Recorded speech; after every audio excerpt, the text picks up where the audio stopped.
Thanks. And then just stay on as long as you want. Radio. Plug anything you want. Drop that down! The whole fucking show! Drop that down! The whole fucking show! Damn Terminator! Damn Terminator! Damn Terminator! Man Assassinator! Drop that down! The whole fucking show! Drop that down! The whole fucking show! A damn shot straight to your brain! Straight to your skull crack! You get down to straight to your brain! Straight to your skull crack! Drop that down! The whole fucking show! Drop that down! The whole fucking show! I will fly high! 5-star broad splash! You can't stop me!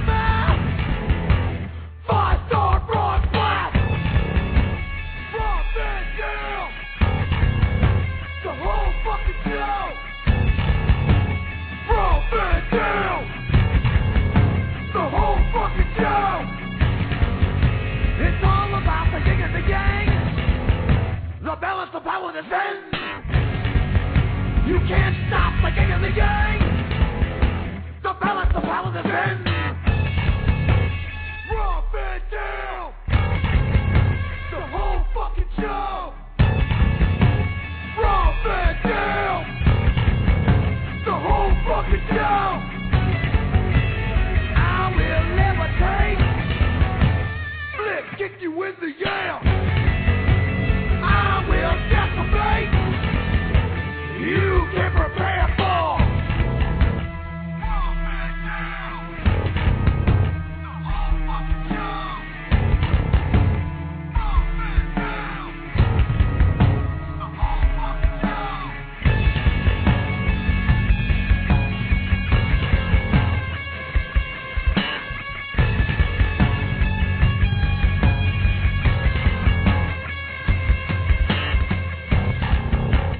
Drop it down! The whole fucking show! Drop it down! The whole fucking show! Drop it down! The whole fucking show! Drop it down! The whole fucking show! Drop it down! The whole fucking show! Drop it down! The whole fucking show!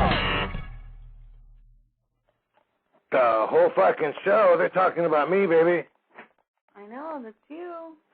RVD, SVD in the house. Welcome everybody. RVD Radio once again. Hi, baby. Hi, baby. How you feeling? I feel good. The people want to know how you're feeling. No, I do. I feel good. I feel happy. I feel healthy. I feel alive. You look awesome. Thanks. You really do. Thanks, babe. I know I tell you that all day long, don't I? You do. You're a good husband like that. I mean it. I know you do. All right. Well, these people want to know when they hear your name. They always say, "Make sure you tell her that she's in my prayers," and all our hopes are with her, and they're all connected and attached to you in that way now because they've seen you through some pretty hard times, and kind of familiar to the breaking of the leg years ago, and then this. You've been through some shit, and the fans and you go through it. They admire you for your toughness. I'm hardcore. She's hardcore, and you kind of gotta be to be the wife of Rob Van Dam, don't you? A little bit. A Little I bit. do. I mean, even at a little hardcore, you can still be the yang to my yin, the yin to my yang. Because I'm extreme, and that's why I do RVD Radio. So, hey, everybody, happy July 22nd, 2009. This is it. We made it to July 22nd, 2009. There has never been a July 22nd, 2009 before, ever. So this is very historical. Make sure you take note of that and make the most of the day because it is what you make of it. And tomorrow, when you're talking about what happened today, you want to have some good shit to talk about. So RVD Radio is a good thing to talk about. All right, glad to have everybody here.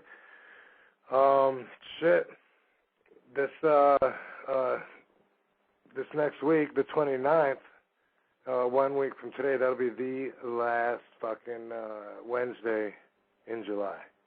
That's it? That's it.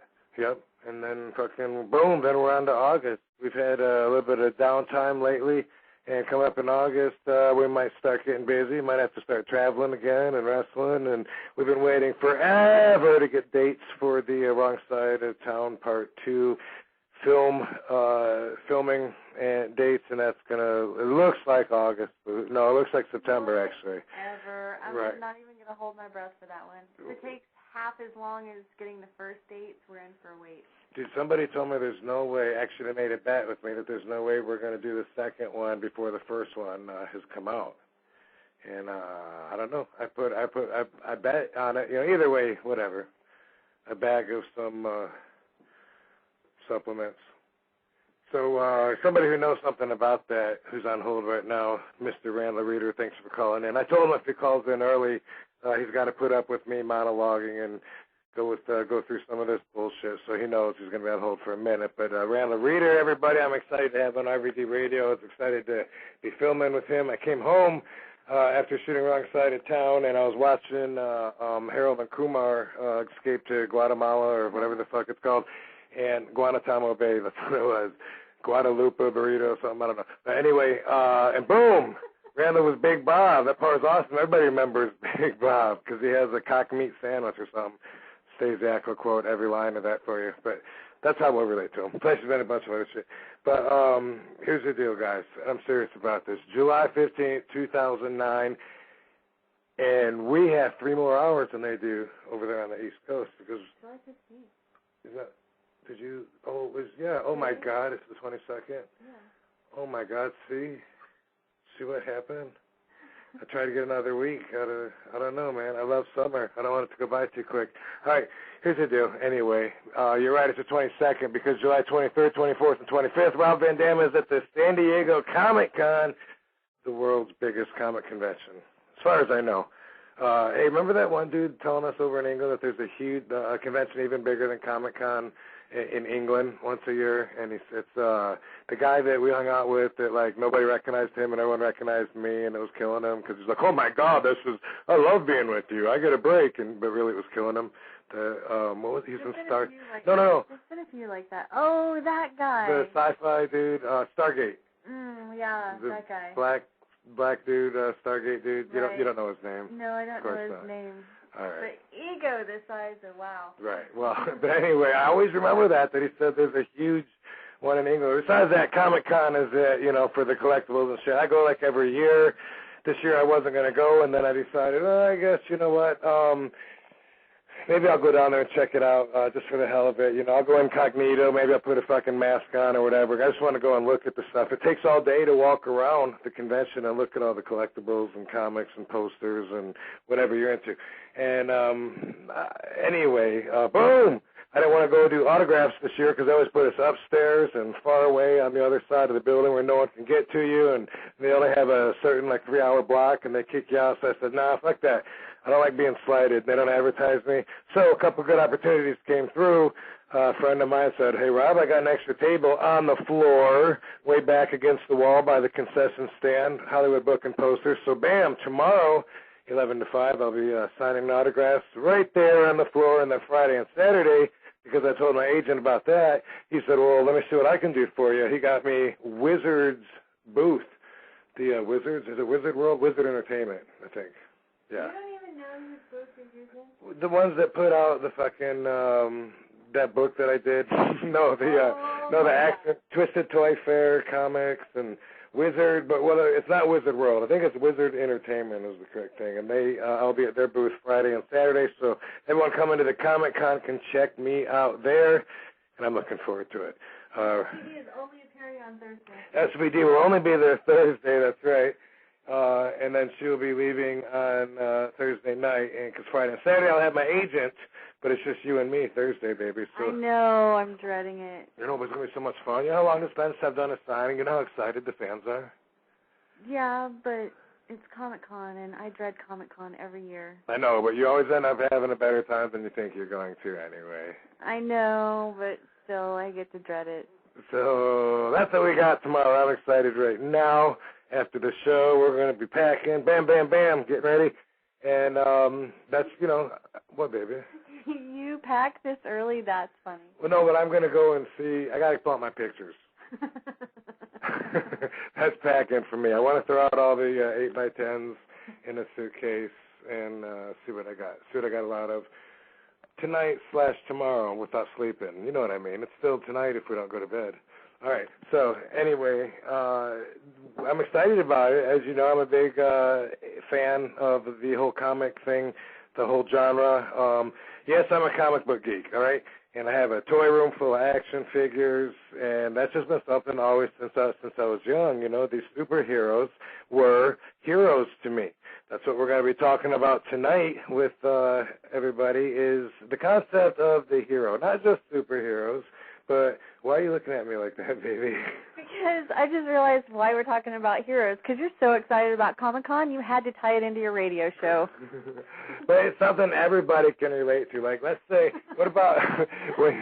No, I think heroes, like real-life heroes. Like for me, Christina Applegate, she's a hero of mine because of how she's handled herself through her whole situation. But you're talking Ghost Rider. No, not just that, baby. You know how we are on this show. We tear the words up. We pull them every which way apart. We get everyone calling in, giving us their definition. I'm going to look it up right now on the dictionary because iMac is so cool. I can do it that quick. Hey, didn't I do it? It's not. It did. I fucking wrote it in there, man.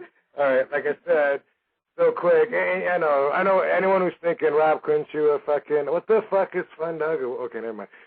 Yes, I could have looked it up before the show and already had this, but that's not fun. Hero. I need a hero. Hey, why do you write ES? If you write heroes, ES, it looks fucked up. It does. It doesn't look right at all. No. But I guess. But that's the English language. Okay. So, hero, the singular noun, a person, typically a man. Ooh. Oh, that's fucked up. Oh, wow. That is fucked up, right? That is fucked up. I can't believe it says that. At least you... Well, of course I acknowledge. Why wouldn't I acknowledge that? Come on. I mean, I would, because I think, like as a kid, when you're a little SVD, Christina Applegate did not have the breast cancer, didn't go through that situation yet, but you had some people who were heroes to you. I would imagine for you, being a female, a lot of them would be female figures. Yeah. Maybe even Wonder Woman. For the record, I was not a comic book geek before meeting my husband. Wonder Woman? No, she had a TV show. I'm a little young for that one. Bionic Woman? Negative. Ghost Rider. The Charlie's Angels. No, you're way too young. No, sorry. Dude, all right, who was a hero for little SVD when you were young? Who was someone like you looked up to? And before you answer that, I'll tell you what we're looking for here. The definition of a hero, according to the iMac dictionary. The fuck? Does it have to be online? It doesn't have to be online. All that information is already in the computer. Of course it is. Online. Oh, it is? Yes, silly. So, your dashboard. But if I'm not online and I hit my dashboard, that won't pop up? No. All right, cool. So a person, typically a man, it says here, who is admired or idealized for courage, outstanding achievements, or noble qualities. Ha! And then it says a war hero. That's the example it gives. I'm sorry. You know something? I love the way, that's just over fucking used, a war hero. The fucking, the guy that, no, we're not going to give him any play, but okay, I guess we are, because I'm going to mention the old fat guy that did the video ranting about my appearance on MSNBC. I'm not going to give him a lot of play, but I know someone's going to call in and say, dude, have you heard that guy? Yeah, and he's a jerk. And yes, I would like to break his ribs because I'd like to smarten him up because he's ignorant. He says, how dare you talk to a war hero like that? Talking about General Barry McCaffrey, a war hero. Because his war is arresting people, throwing them in cages because they use marijuana. Here's another, the chief male character in a book, play, or movie who is typically identified with good qualities and with whom the reader is expected to sympathize. Okay, so that way they're throwing that out there pretty loosely. Okay, you're a hero. They're just saying that's what we're going to call you, like, you're the good guy, the baby face. You're the hero. Okay, that doesn't take much to qualify for there. in mythology and folklore, a person of superhuman qualities and often, semi-divine origin, in particular one of those whose exploits and dealings with the gods were the subject of ancient Greek myths and legends. Come on, you don't got to put all that in there. I'm just asking you what a fucking hero is. But, okay, let's go with this first one, outstanding achievements, okay? Outstanding achievements. A lot of people think if you fight for this country, you're a hero. Is that an outstanding achievement? It stands out against the people that don't fight for the country, you know, people that are, whether they be peace lovers or whether they be lovers of other countries or whoever falls in there. But a hero, are you automatically a hero because you go overseas with a gun? Wait a second. I saw videos of those assholes in the desert throwing the puppies off the cliffs. Those guys weren't heroes, were they? No, they were assholes. So, you know. Do not get me started. A war hero is someone who's done something that stands out, like saved a fellow soldier, took a bullet for someone, you know, what's the word I'm looking for? Anyway, don't get started on war heroes. You and I we're on two. No, we're not, baby. No, I totally agree with you. Someone that takes a bullet for someone that puts their life in danger and saves somebody else, I'll give them a hero for that, falling into that. So I agree with you. I just think it's overused. I think that people that when you graduate high school, or maybe you don't even graduate, maybe you're just some loser, dickhead, dropout, and no offense to everyone that didn't finish, but I'm just saying you could be the lowest scum person on the earth, and you could be told by reading a brochure that if you sign up and you go overseas with a gun and you kill people in the name of our country, that then you are a hero. It's like, fuck yeah, who doesn't want to be a hero? Do you think everybody that signs up and goes overseas is a hero? Of course you don't. No. That's all I'm saying. They can't hear you fold your arms, baby. It's surprising because there's a lot of expression to that. They could probably feel it. All right. So anyway, there you go. That's all I'm saying. You know, I mean, some people think that a hero is I don't know. Some people think someone that saves a cat out of a tree is a hero. Could be, maybe. I could be a hero to somebody. A lot of people might say RVD is a hero. And to that, I think they're talking mostly about an image that somehow they hold in a high enough regard to where they, I don't know, they put the hero cap on. Is it because I beat the big show? No, I think there's more to it than that. I think people that call in could probably explain it more than me, because I would say, no, I'm not a hero for that. I mean, no, if you want to talk about when I saved the people out of the car that tipped over, or when I chased the purse snatcher down, stuff like that, well, maybe I might be a hero then, you know. But yeah, overall, I like to consider myself an action hero, and I like to pretend that my life is as close to, you know, the movie or a comic book or pro wrestling in some perspectives. But overall, a hero is somebody, obviously, that we admire, somebody that we look up to, someone of good quality and of deep morals, someone that's a role model. Someone that others can strive to be like because of their outstanding achievements, because of the way that they do what they do for the betterment of mankind. Boom. So a lot of people have different opinions. You know, remember we just watched Hollywoodland today, where George Reeves played Superman, and there was this scene in there where he almost gets shot afterwards. You know, he's actually doing a little live performance with some kids in the Superman outfit. Some kid comes up with a gun. Superman, can I shoot you? Because he wants to bounce the bullets off his chest. And it's funny because little kids, like our buddy Cushionator, who thinks that I'm a superhero all the time, because no matter what in life, Kush will say, well, just do it, you know, and you know what I'm talking about, baby. Kush will say something, you know, like, dude, so-and-so's in town. You should go up there and meet him. Tell him you want to, you know, whoever. It could be anyone. You know, President Obama's coming in town. You should tell him you want to hang out. I'm like, dude, right. well, do it. Just tell me you're Rob Van Dam. He always says that, and it's funny. But getting the point across, that's how little kids are. They, dude, you're Rob Van Dam. What are you talking about? It's not the same thing with Superman. I mean, I got to admit, it took Christopher Reeves falling off the fucking horse and being paralyzed and a bit of confusion and a little bit of self-arguing before we all realize, wait a second, he's not Superman.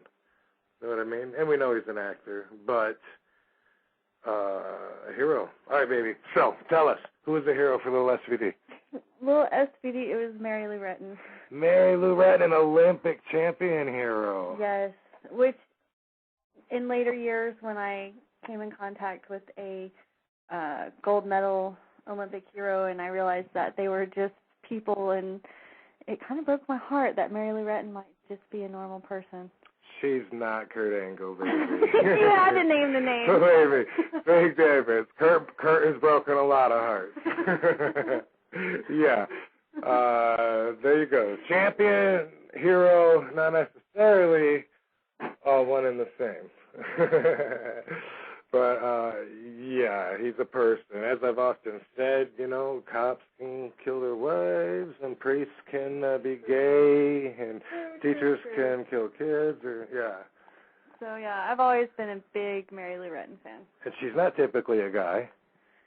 No, but there was a good point in the chat room that it's probably under heroin, because that is the female. Ooh, that is a damn good point. And by the way, we at RVD Radio do not condone the use of heroin. Well.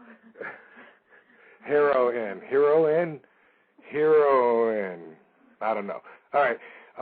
Dude, so we got a bunch of calls, and you know what? A lot of people call, and then they don't get online. They hang up after a while, and it's just a shame. So I'm going to try and pick up calls a little bit quicker. A little bit. If I don't, then hey, remember I tried. Remember I said that I'm going to try. But I'm going Maybe they're hating on your boy Michael Phelps in the chat room. Michael Phelps is a fucking hero. He is a, you need to get your producer on the air, because you guys can debate this one. Okay, I can do that. You mean Demos?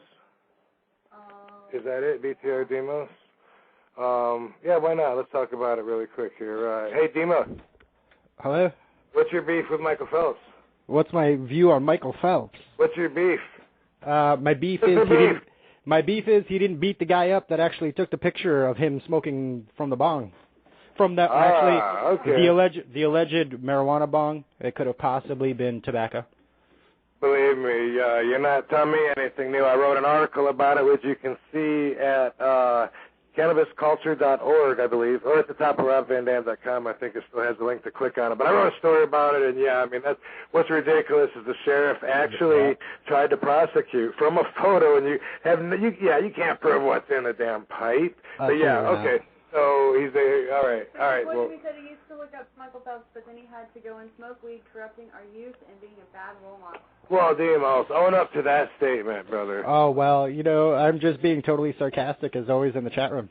Oh, okay. All right. But just to address that real quickly, I said in my story that I wrote that Phelps is that I didn't even watch any of the Olympics, and he's my hero, and because he's my hero because he proved and stood out to everybody, and there's something undeniable right now about the fact that you could be the world's greatest fucking athlete in a sport where you have to hold your breath and swim underwater, and you can smoke pot and still achieve that. Most people, that went right over their head, and instead they try to bring him down and make him more like a normal person.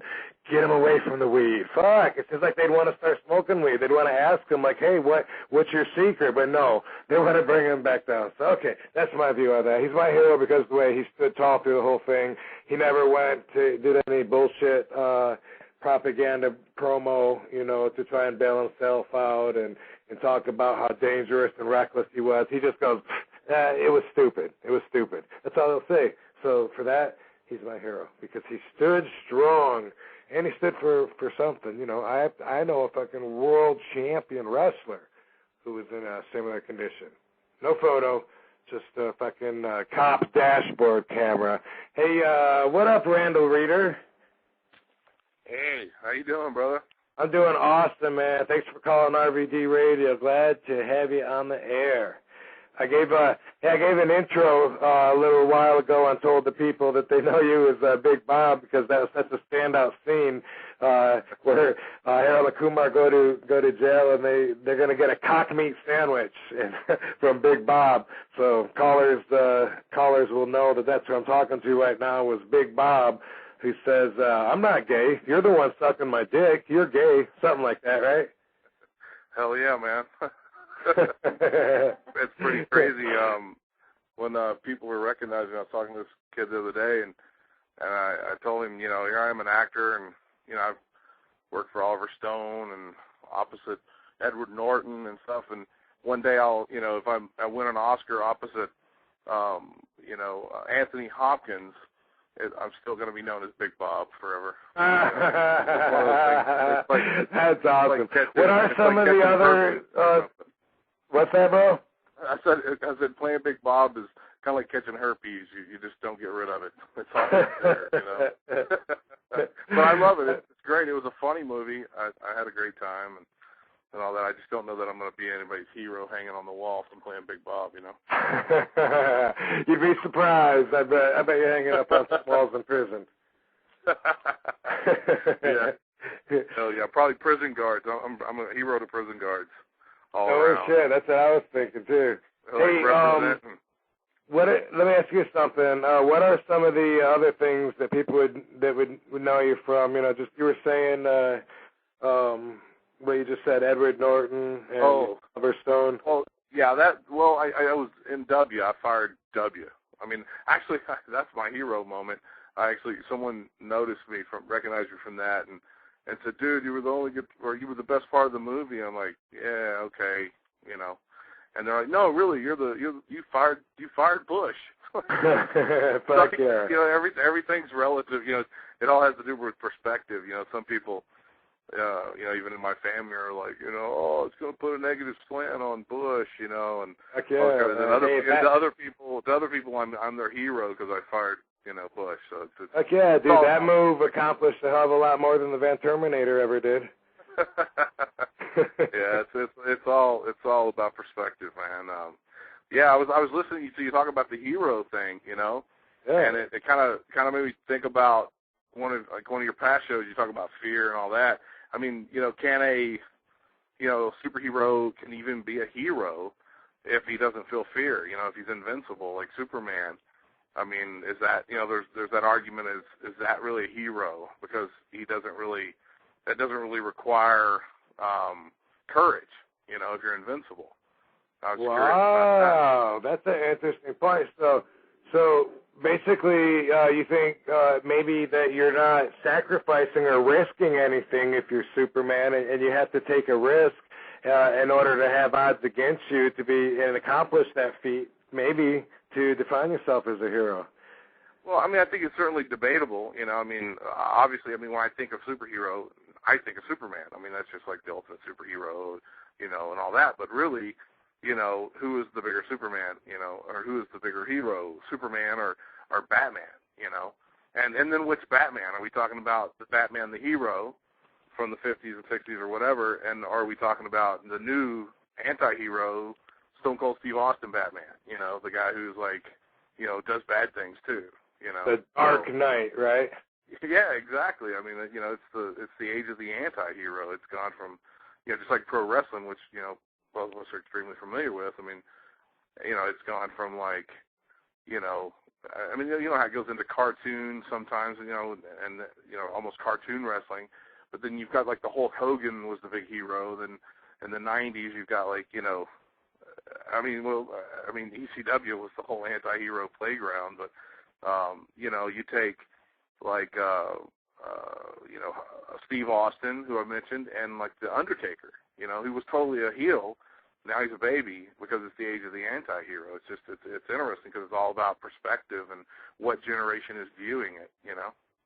Right. Well, yeah. I mean, I think that's basically why I have a lot of fans. You know, I mean, I may have a potty mouth. I might have myself, you know, attached to some things that other people that aren't typical, you know, of the babyface kind of hero. But yeah, for sure. I mean, that's what's You're a cool. perfect example of what I'm talking about because, you know, if you're invincible like Hulk Hogan, or, you know, or if you're like a cool guy like one of us, but you're out there doing exceptional stuff like you.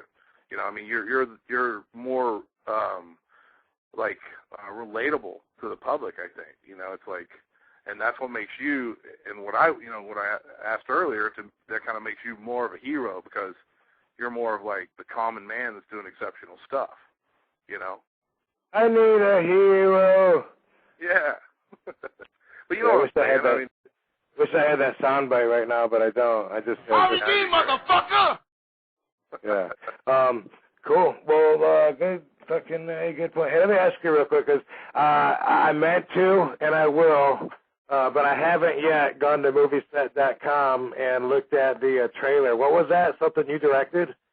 Yeah. My partners and I, the Fu Man crew, myself, Wayne Knight, and Jeff Gretler, we tag team together, ran the roads for years, and now we write together, and we started Fu Man Crew Entertainment. And we produced our first feature, and then I directed it. We wrote the film together, you know, and it was, yeah, it's pretty awesome. It's called For Whom He Tolls. We're still in post-production, so the movie's not complete, but we do have our teaser up on movieset.com, and we have a MySpace, and, you know, all that kind of stuff. It's pretty easy to find, I think. But For Whom He Tolls, yeah. Thanks for the plug, man. For sure. That's movieset.com, which is the same website where you can keep up with Wrong Side of Town. They keep updating that, too, putting new stuff. I saw, I don't know if you've seen that recently, but, well, I'm guessing you have, because you just plugged it. Because you're on that one, too, and some of the footage there where you and Big Scott Schwartz were trying to drag me off of a dead Justin McCauley that I left on the... Yeah. Cool. I have some other callers, man. You got some time to hang out for a minute? I'll chill, man. I got nothing else to do. All right, cool. Let's see. Maybe you want to, all right, well, you know what? Let's go to Harry Slash real quick. Harry, he's top of the hour. Harry's number one caller as often. Harry Slash, how's it going in New York, bro? Same old shit, different day. Right on. Is it at least night? The weather's got to be nice, right? Nah, it's muggy. We're waiting for rain. You don't want to be here right now. Okay. Yeah, this isn't the time to visit New York. All right, fuck it. I won't. Despite rumors of RVD appearing at signings, he is not. Except for the Comic-Con. I'm excited about the Comic-Con, Harry. Yeah, man, no doubt, man. Yeah, it was Wizard that did that Twisted Toy Fair that used, like, the ECW toys. It's just called Wizard Entertainment, right? Wizard Entertainment's like the big corporation, or Wizard World, because they do their own conventions, the Wizard World conventions in Chicago. Right, in Chicago and Philly and somewhere else. Yeah, but they do the whole, you know, the big convention circuit. They put out Wizard, Twisted Toy Fair, all sorts of gaming magazines. They were like the first mainstream magazine that actually ever did anything with us back in the day. You know, they jumped on quickly. Yeah, they've for a long time they've done the comics where they take action figures, take pictures of them, and put balloons to them as if they were drawn, but it's like live action comic booking, and it's real adult themed. It's a lot like Seth Green's show on the on Cartoon Network or whatever, but I'm pretty sure they did it first. Yes, they did. They predate Robot Chicken by a couple of years doing that. You know, with the Twisted Toy Fair segments. You know, it should be a good weekend. Yeah, no shit. It will be. I'm stoked. Even though Sonya's being dragged down there, I'm looking forward to it. Are you excited, baby? Oh, loads of excitement. Can't you just tell? That's that's SVD, everybody. Harry Slash, who was a hero for you growing up? I had 3 as a kid. Superman, the George Reeves version. Then when I got a little bit older, it was Bob Marley and John Belushi, ironically enough. Holy cow, what a strange collection of heroes right there. You said James Belushi? John Belushi. Okay, John. He was a hero. All right, why was he a hero? Explain that. Because here was a guy who was chunky and funny and just didn't give a fuck and lived life to its fullest, and unfortunately it was the life that killed him. And Bob Marley... I don't give a fuck! Ooh, new soundbite, cool. Yeah. Bob Marley for his music and for his philanthropy. You know, he wasn't, giving to charity and doing, also all he could to give back to the world and try and make the world a better place. He wasn't a saint by any means, but when he started making money, he started giving back, which a lot of people don't do. Right on. All right, cool, man. I like it. Hey, Big Bob. Who was a hero for Little Big Bob? That's an oxymoron, by the way. Chuck Norris. I was like really into Chuck Norris flicks, the Octagon and heck yeah, me too. McQuaid, all that, that's really. I think that would be the closest thing to a hero I really had when I was a kid. I wasn't into comics. Right, but how about this? How about like when Hulkamania was running wild? Was there a point there where Hogan was your hero? Honestly, no, there wasn't. I grew up in the South. If wrestling wise, it was like it was Dr. Death, Steve Williams. Yeah. And the Funks, like Terry Funk, man, and that was a big deal to me. So I was in East Texas. That's just where I was at. Yeah, right on. I didn't even get WWF back then, or WWW, or whatever it was back. Right, and it was, for me, that's all I got. Like, I had no idea there was anything but WWF for the longest time. And then when a neighbor kid got the cable and we could see UWF and World Class and NWA, I was just blown away. Whoa, but I still, I was still favoritive of WWF because that was just what I grew up on. Just like with comic books, I'm definitely pro Marvel over DC. It just means more to me, the history of the stories and everything. Marvel's real. Come on. Everybody knows that. You should know that. So, speaking of wrestling, this guy right here had his moment, and then maybe he had another moment, and then, I don't know, did he have a moment when I was there? I don't think he was there when I was there, but a lot of people confused him because as rare as it may sound to have a one-legged wrestler, we actually had two for a minute. Remember that baby when Johnny... Oh, I love that Johnny Ace story. It's one of my favorites. Johnny Ace tried to hire Zach Gowen, if I'm not fucking this story up.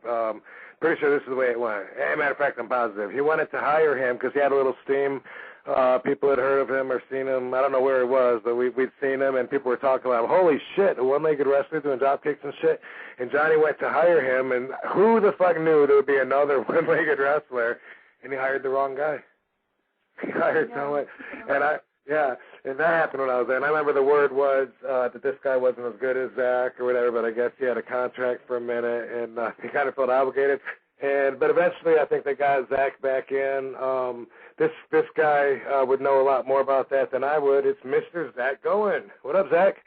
Hey, what's going on, Rob? Thanks for having me, bro. Appreciate it.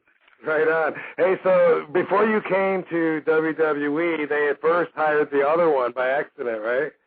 Right. That's the story I heard. The story I heard. I was on. I did a dark match for TNA, and then after I did the dark match, all of a sudden this buzz is going around about this one-legged guy. Because before that, I just did small Michigan independent shows and whatnot. No one really heard of me. So after I did the dark match for TNA, I guess someone told Johnny Ace to hire the one-legged guy, hire the one-legged wrestler. And apparently Steve Kern down in Florida, he was training a guy with one leg, but this guy was 6'3", 275, jacked to the gills. You know what I mean? And so when they hired him and he was brought to the office, whoever was in charge at the time, I forget who was like, no, that's not Zach, because I'm 5'11", about 160. That's on a good day. You know what I mean? So they let the other guy go, and they eventually got a hold of me, and the rest is history from there. And there you go, yeah. So have you been wrestling since we've seen you on television with WWE? Yeah, absolutely. I wrestle for anybody and everybody. I wrestle, all over the States as far as independent shows go. I did a tour for All Japan not too long ago. I got some Europe stuff coming up. So I've been real fortunate, you know, because it wasn't yesterday. I'm not just coming off TV, you know, but from that little bit of exposure I had, you know, a few years ago in WWE, that it allows me, you know what I mean, to make a living now, wrestling and, you know, following my dream and doing what I love. So I know exactly what you mean. You and I have one thing in common. While we were in the ring, we stood out and we were different. People are going to remember us for that, you know. Exactly. It's not like a legged wrestler. That sounds familiar. What color hair did he have? Right. Oh, you're also doing some autograph signings, right? Don't you have one coming up? Yeah, I got one coming up this Saturday, actually, in Carteret, New Jersey. It's the KNS WrestleFest. You can get all the information at knswrestlefest.com. I'm going to be there. Sid Vicious is going to be there. Chris Nowinski, a bunch of guys are going to be there. So it's going to be a nice little reunion and see some old friends and hopefully meet some new ones, you know. So it's going to be cool. Right on. All right. So who was, as a kid, a hero to Zach Gowen? Is it Gowen or Gowen? Gowen, yeah. Gowen okay, or Gowen. Whatever you prefer, yeah. Ironically, growing up, my two heroes were Rob Van Dam and Sabu. Whoa, right on. Not to kiss up or anything, but honestly, you know what I mean? Motherfucker! RVD, motherfucker! When I saw you guys, you know what I mean, tear it up, it was something I've never seen before. And you know, I'm halfway athletic, you know, and you guys were doing stuff that was blowing my mind at the time. You know what I mean? So when I broke in, I wanted to be Sabu, motherfucker.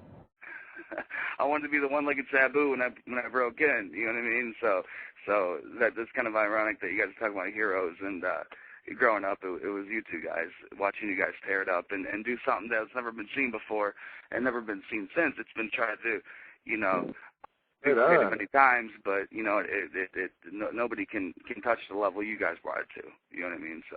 Right on. Wow, I appreciate it. So, yeah, glad to inspire. Absolutely, glad to inspire. So, cool. So in that definition, then RVD's a hero. What do you think about that, baby? Cool. All right. She's always over there chatting in the chat room on doing this. All right, well, Zach, if you got a minute to hang out, I'm going to pick up a call right here, and I'm going to go to DJ Mikey, who would like to comment on heroes. DJ Mikey, you got Randal Reeder, who was Big Bob, and you also got RVD and Harry Slash and Zach Gowen and SVD all on the line at the same time. What's up, brother? All on the line at the same time. What a party. Dude, I'm telling you, man, that's how we do it here on RVD Radio. You think I'm kidding? You're about to get a cock meat sandwich. Well, there's always that. That song, by the way, among other things I want to talk about, that song is by Bonnie Tyler, man. You can find it on the Footloose soundtrack. My mom loved that soundtrack, brother. What song is that? That hero song that you were talking. I need a hero. Oh, okay, yeah. You know what, man? I would get so much heat. My boy Kush, Cushionator, he's the one that sings the, the opening show, that the Rob Van Dam opening show, which, in case you probably didn't hear it, Randall, because you called it afterwards. So. Rob Van Dam! Watch, these people are going, no, please don't play the whole thing again. Anyway, he gives me so much shit for anything he finds in my phone, because Tanya sometimes will download, but she's not download. She got no. Do not blame your bad music taste on me. No, but like the. And Tanya, don't feel bad. I drag my girlfriend to card shows all the time. Lisa Lampanelli? Yeah, you put that on there. They had a comedy sale on iTunes. I got you a Lisa Lampanelli download. Well, I had to put Black Eyed Peas on there. That bitch can't say motherfucker enough. Right? No, Harry Slash knows that I'm musically retarded and stuff. But anyway, but can you hear me? Like, can you just imagine if like my phone rang and it's I Need a Hero on there? Kush, he's like, no, you need Harvard. You need what you say I need. For the record, it's bad enough what your ringtone is because you officially have the gayest ringtone in any room, hands down. which is Nancy Sinatra. What is the name of that song? It's Hooray for Hollywood. That's what happens when someone calls it. Wait, Harry Slash, I think you defended me on this once before, didn't you? Yeah, dude, I like Nancy Sinatra, too. I can't fault you for that one. See, Harry's got my back on this, and he's a musical motherfucker. Yeah. Man, I think I sent you those. Harry, this is the ringtone. When my 240 plus, 240 plus is walking down the street. This is great. Listen to this. Well, it's after that big build-up, now it probably won't even work in here. Of course. Now it'll just go directly to voicemail. Oh, here we go. Oh, special SVD ring. That's awesome. You got served. All right. Well, anyway, she's not. Look at that monkey revenge. What do you think the chances are of that being monkey balls? Dude, I thought he might call because we've been texting him. Gee, that's him. Ooh. Hey, all right. Correct me if I'm wrong, but didn't you sing like a Bette Midler song on live television once? Who? You. What the fuck? What are you talking about? Well, wasn't there like an episode of Raw where you guys were all singing "You Are the Wind Beneath Our Ring"? Oh my God, we did it. What was that? I remember. Oh my God, it's like you're reminding me of a bad dream I had when I was a little kid. What the fuck was that? You had, man. I quit music for 6 months after just watching it. Oh my God. Oh, it was something about Steve Austin and the Alliance, huh? Yeah. Oh my God. They sing that Boston song too. That was so bad. You know, there was nothing like watching Raven and Tommy Dreamer lock arms like their backup singers rocking back and forth to a Bette Midler song. Yeah, that's right. Hey, listen. Here's my ring. Can you hear that? Hey, I don't feel bad. Mine's Michael Jackson. Oh. The gayest ringtone in the room. Hey, for a while, wasn't your ringtone that? In the room, there's only 2 phones. That's what I was thinking too. So that's not a very, very widespread research there. In any room. Didn't you use that song that I found for you on the internet, that RVD Chipmunk song, as your ringtone for a while? I don't know how to put that on a phone. I have that. I don't know. Maybe. I don't know. I might have done that a long time ago, but I have that. I have that in my soundbite right here, which is pretty awesome. But dude, I can pull that up for you. Don't think I won't. Maybe slow, but I can pull it up. I think the band was called Love and Respect. I have no idea whatever happened to them. Is it this?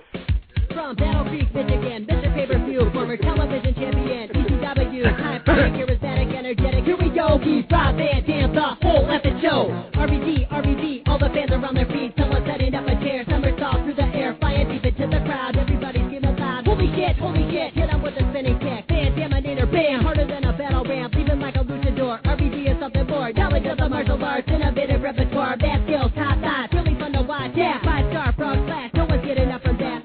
Shoulders in the bat, lights out in the match. Rob Van Dam. So now comes the super disruptor of Earth. It is Rob Van Dam, and he's madder than curses. Holy triple body slam, Rob Van Dam flying up off the roof and falling onto a man. His opponent is super strong and aggressive. It is Rob Van Dam, and he's very competitive. Stronger than a moose, bigger than a truck. He's a technical champion with muscles that are cut. Pulverize, rip on the thread. Goes swinging off the rope, put a boot on his head. Do a clothesline move and a big pile driver. Stick a lot of gum in his hair, like MacGyver. Pick up the opponent, throw him on the mat. Make sure you got him flat on his back. Now Rob Van Dam cold pins him down. And the cheers are loud enough to make an elephant drown. Yeah! Rob Van Dam. Rob Van Dam. Rob Van Dam. Rob Van Dam. Dude, why do I gotta I gotta pull gum out of my hair like MacGyver? Why do I got gum in my hair? Hey, it's funny you would mention Raven Harry Slash. I'm gonna call him in a few minutes, dude, right here on RVD Radio. Oh my God, dude. We're gonna give Raven a call. Right, but first we're gonna go to Nikki Heyman because Nikki always brings wisdom, whether we agree with her or not. What up, Nikki? I have no idea what you're talking about, Rob. You don't? Are you talking about a certain show that got erased? Who knows? Maybe somebody has the website. You know what? You're kind of fading in and out, Nikki Heyman. Sorry. Let me tell you this right away before you get online with who do we got so far? We got off the X, even though I haven't taken off mute. SVD, Randal Reeder, and here we. Am I still on? RVD, am I still on? Yeah, you're still on too, dude. Did you ask a question? Oh, okay. Well, I wanted to go into the hero thing a little more. I think you would like it, but go ahead, do what you got to do. I'll hang out. All right, hang out for a second. Whatever you want. I think about this sometimes, Nikki. When we had the show on the first time around on marijuana and the economy, you brought up an interesting point about people that get arrested for a law. Once the law changes, should they then be let free if that's what the current law says, or should they still serve time because they broke the law back when it was when it was the law? And this is a afterthought that I had on that, the death penalty. Can you imagine if you get put to death, you get sentenced to death, and then they change the law so that state isn't doing the death penalty anymore, but first they're going to go ahead and wipe out everyone that's on death row because they were already sentenced to death. They wouldn't do that. They would then change their situation to match the current law. So yeah, they would in that case. I'll agree with you there. Okay. All right. So Nikki, today we're talking about heroes, and we're going to go to you, and then we're going to get into it a little bit more with DJ Mikey. But heroes, Nikki, what does it take in your mind to be a hero? A hero, as your dictionary definition brought up, is somebody that is held in some sort of ideal, be it through achievement, be it through reputation, be it through their line of work. I mean, you can have heroes in a common line. I mean, if you're in a particular career, there's going to be heroes that are higher up on the ladder than you, saying, "I want to be him one day." There's there's IT guys out there saying, "I want to be Bill Gates someday." There's wrestlers in Cincinnati saying, "I want to be Rob Van Dam one day," or "I won't be the next Rob Van Dam. I'll be the first whatever." But he's the one who got me to climb into the ring. Right. So from that perspective, that person is a hero because they inspired. Yeah, because it's something that touches you inside, saying, "Wow, that's awesome. That person is awesome for that particular thing." Right. And, awesome. Right. And say, "Hey, I want to be that. I want to be able to do that." So would Paul Heyman possibly be a hero to Nikki Heyman? In recent memory, absolutely. But I don't know where you would get that idea, really. I have maybe no because you dress like him and call yourself. Hey. Yeah. I'm using a new superpower.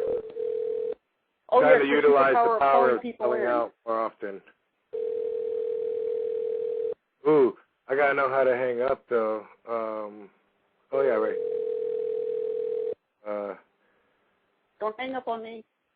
No, I'm going to call Sabu. If he doesn't pick up, I realize that I have to hang up before they say, "You have dialed 517, et cetera, which, I don't know. What? So that means we can't drunk dial him after the show's over? You can't what? Drunk dial him or high dial him or whatever, we're just prank calling him. Depends on how good I stay on top of this. I'm going to try and call some of my guests tonight because because I can, and I never do, and I think it'd be fun. I think it'd be fun to call people that don't know I'm calling them, too. But we got so many people that have already called in. So let me first get real quick back to DJ Mikey, who's very consciously standing by because he wanted to get into the hero thing a little more, and that's why we're here today on RVD Radio. So, DJ Mikey, you got the floor, bro. Thank you. That's awesome, dude. I love listening to you guys. You guys are awesome. But when I was growing up, like everybody, maybe even you saw the wrestlers on TV. Like my big hero growing up was Jake the Snake Roberts. I mean, well, dude, I know it's weird, but I actually got to meet him last Wednesday and do an interview with him for YouTube. But dude, the guy is just amazing. Even meeting him in person and hanging out with him all day, it was such a thrill for me. But when I was growing up, I wanted to look like Jake the Snake Roberts. Unfortunately, I have the same balding problem now. But I wanted to look like Jake. Like the way he talked, how deep he was. And I was a little kid. Like in 1990, I was 10 years old. And WrestleMania 6 in 1990, that promo that he cut, I looked in the mirror and I practiced that promo over and over and over and over again. And it was great, man. Jake the Snake Roberts was my hero growing up. When he when he went out of the WWE in 92, Shawn Michaels ended up becoming my hero and still is to this day. Ooh. But a hero to me is like somebody that you really, really... What? No, go ahead, dude. We're listening. Oh, okay. But to me, a hero is somebody that it doesn't matter if they're a negative hero to everybody else or a positive hero. If they influence you in a way that you can influence other people or live your life out positively that way, I think that's what a hero means to me. I mean, that's, you know. But a lot of people have heroes like Superman and Batman and Spider-Man and all that stuff, and I can't get into that. I mean, I feel for Sonya because I drag my beautiful wife to my card shows all the time. I collect baseball cards and stuff. And it's good to have a pretty girl sitting next to you because it does get a lot of attention. But so I feel for her because my wife, I drag her along too. So, but my hero growing up was Jake the Snake Roberts, and now it's HBK. So. Well, yeah, dude. I'm, you know, I don't know what to say about that, but there you go. Okay, Jake the Snake for sure, man. He's a very, very deep person. If you remember back in the day, if you saw the picture or video of me kissing Ted DiBiase's foot, I'm actually wearing a Jake the Snake shirt that I had bought while I was there. I was gonna mention that. I was gonna mention that, but yeah, I remember that. Dude, very deep guy and definitely very. Oh, I hear the echo now. I'm just reading it. Wait, do you hear that echo? Can you guys hear that echo? I hear the echo. Yeah. Somebody needs to turn their computer down. I turned mine down a little bit. That might have been. Maybe I got too many people on. I don't know. I got people on that whoa! The fuck! I got people on that I haven't even talked to yet, like this guy. Officer X, motherfucker! Just to let you know, I Can I plug a website real quick? Officer X, motherfucker. What's up, bro? Dude, I just want to take you off hold because I know you're standing by, and we got to have our official law representative listening and in at all times when you're not stopping burglaries. Yeah, we tend to multitask very well out here, sir. Dude, you're a cop, man. Officer X is talking to us. He'll say, "Oh, let me call you right back. I gotta go save this lady that's getting beat up by her husband, or go save this store that's getting robbed, or go get this fucking this kid that's walking around lost." If that's not a hero, I don't know what the fuck is. That's a hero, right? Hold on. Officer X, motherfucker! Officer X, motherfucker. Who is a hero to you? No, currently, fuck when you were a little kid. Right now, being the man that you are that goes out there in society and makes our homes safe at night so we can sleep naked. So, TMI, baby, TMI. Oh, watching TMZ naked. Who's a hero to you, Officer X? There's tons of them, tons and tons of them. I like people that do extraordinary things, like regular people. It's funny. I mean, I'm the kind of guy that thinks inspiration you have to get it from wherever you can. You can't just look at famous people in the news, politicians. There's inspiration all over the point, and all over the spot. And I see, like, for instance, this guy, Randy Pouch, who wrote that last lecture. I watched that a couple of times lately. I really enjoyed that. And I really like that guy, too. Okay, your SVD says that guy's over with her, too. No, that guy's awesome. And then, and you know how we talk about the law of attraction and all this other stuff all the time? I watched that yesterday. My friend just came back from getting chemotherapy today, and he has no ride next week. It's my day off, so I can take him for the 2-hour ride next week for chemotherapy. You know what I mean? All things just tie in together in our world. It's just another connection, you know. I knew to go visit the guy, and then just he needed a ride, so it all works out, you know. But all sorts of people. I like when ordinary people do extraordinary things. It really gets me going. You mean like the guy that was in the Guinness Book of World Record for having the world's longest fingernails? Officer X, motherfucker! No. That's fucked up. I mean, anything. I mean, take Jesus, there's just so many of them. Now, Michael Phelps, I thought that was pretty inspiring watching him do his deal. His deal being hitting the that water bong at that party. Do you think that was Olympic water in that water bong? I think it was some Olympic hero-sized lungs that were drawing that fucking hit in right there. Yeah, you mean I like putting the event on the thing more than the person because there's so many jackasses out there. But I mean, they're all over the place. It just depends on what's going on. I mean, there was a kid out this way who lost both his legs in Iraq, helped a lot of people, inspired a ton of people, and he just died in a car accident. You should have seen the heroes send-off he had. You know, it's there's all sorts of stuff. Then they're everywhere. There's inspiration all over the world if you look at it and you look for it. For sure. So do you think maybe Zach Gowen is a hero for people that find themselves suddenly disadvantaged by losing a limb and think their life's over, and they can look at him and say, holy shit, that motherfucker not only is living at least as well as a normal person, but above and beyond living a fucking dream like a superstar. What's up with that? Yeah, but guys like Zach validate the way that we think. If you want something real fucking bad, you picture it, you visualize it, and then you work your ass off, you can achieve most things. Fucking A. I totally know that that's true. That's how I get by. That's what makes me in the position I am in, which is hosting RVD Radio. Wouldn't everybody like to host RVD Radio? Well, probably not. They probably changed the name first off, and I wouldn't blame them because I'm RVD. Michael Porter from California. Welcome to RVD Radio, motherfucker. RVD, motherfucker. Hey, we didn't even hear from you last week. That was crazy. Well, the reason I couldn't stay, I had called in, but my dog had just given birth to, Pepper gave birth to 10 puppies last Wednesday. So I had a lot to deal with then. All right, 10 fucking puppies. 10 of them. That is a lot of puppies. Did you name them? Well, of all the names. That kept Daddy awake all night. Oh, boy. Yeah, I thought she was done at 5. Wrong. I thought she was done at 6. Wrong. 7. Wrong. All the way up. She had number 9, and she didn't have any more for a while. Then 45 minutes later, number 10 popped out. So, holy cow. Michael Porter, is Pepper a hero? She's my hero. She's my heroine. But I think probably my biggest hero when I was growing up was the late Mickey Mantle. Which is a baseball player, right? Yep.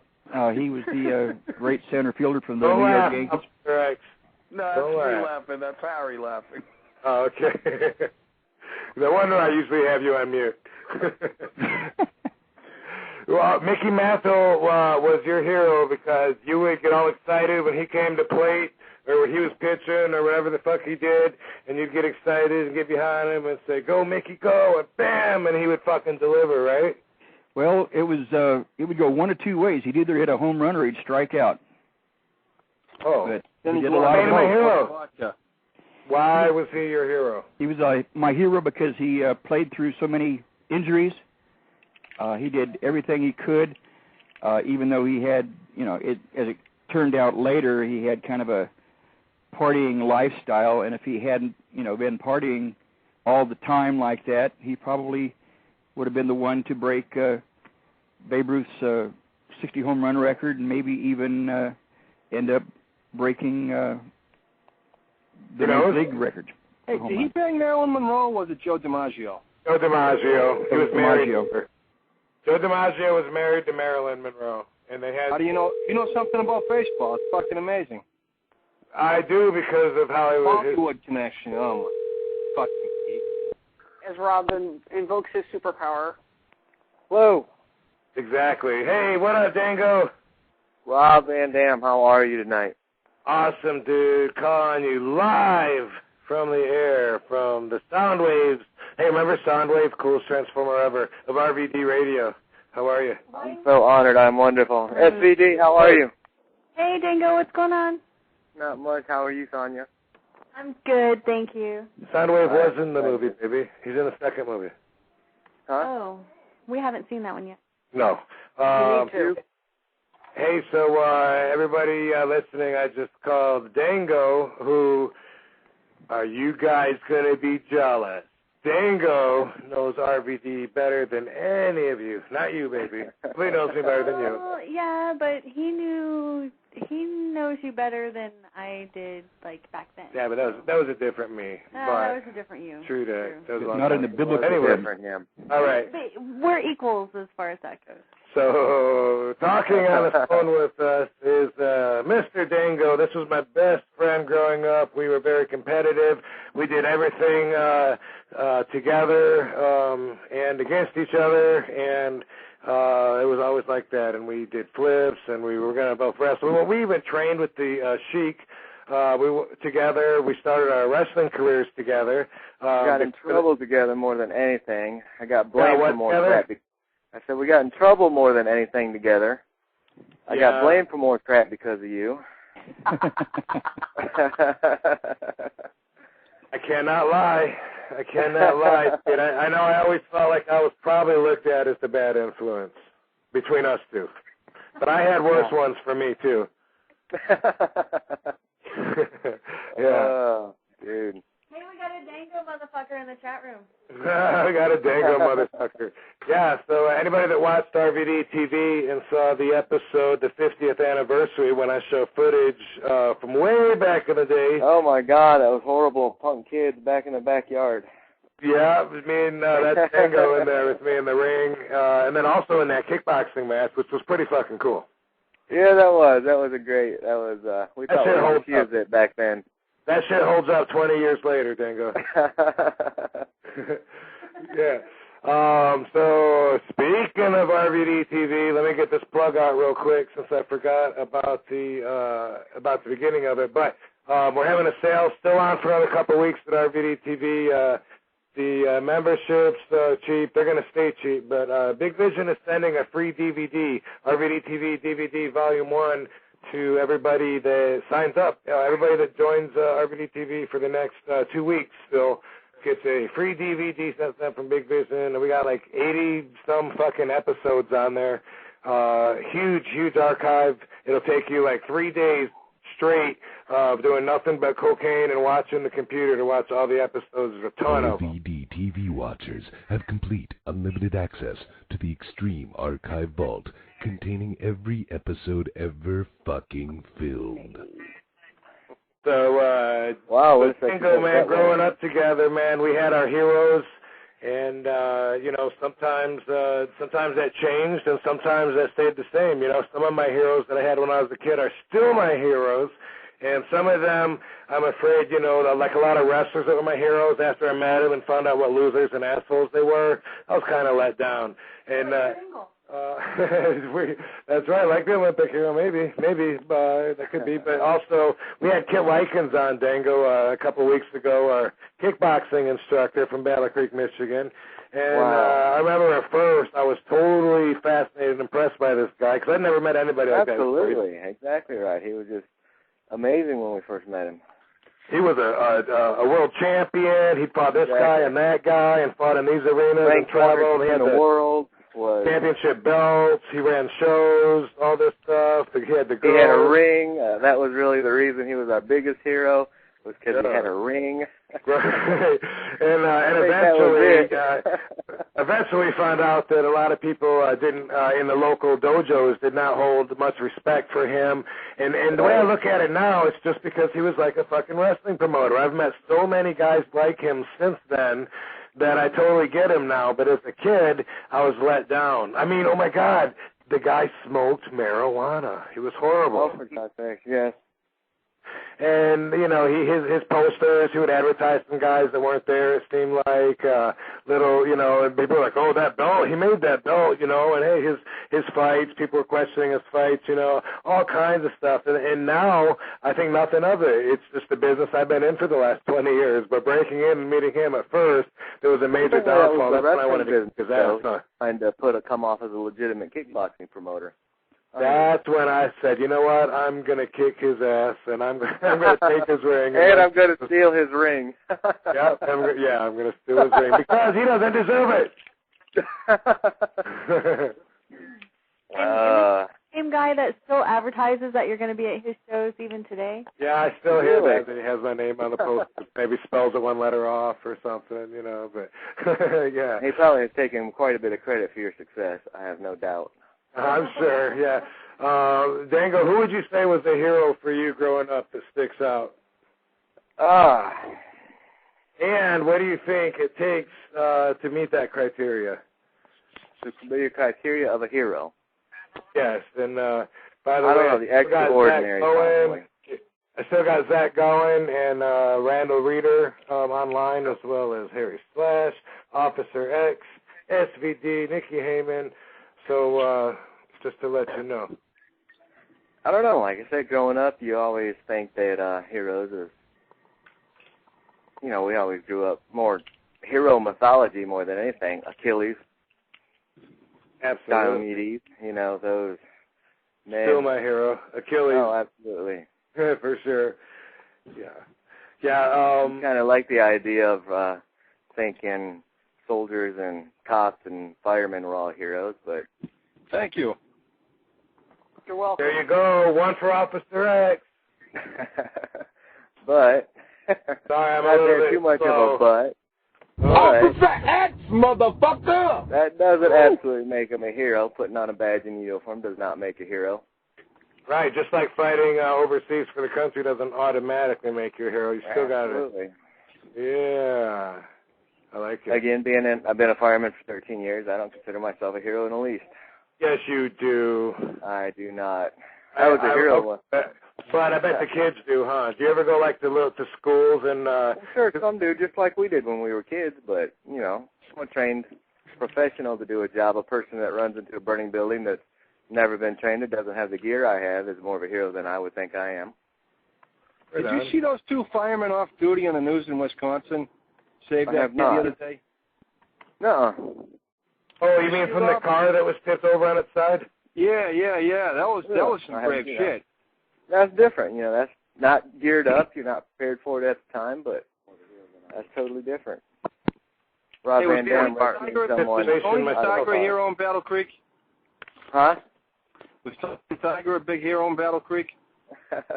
I don't know if he was a hero. He was definitely the Battle Creek icon of all. Everything was Kellogg's. Everything. Community College, Kellogg Center.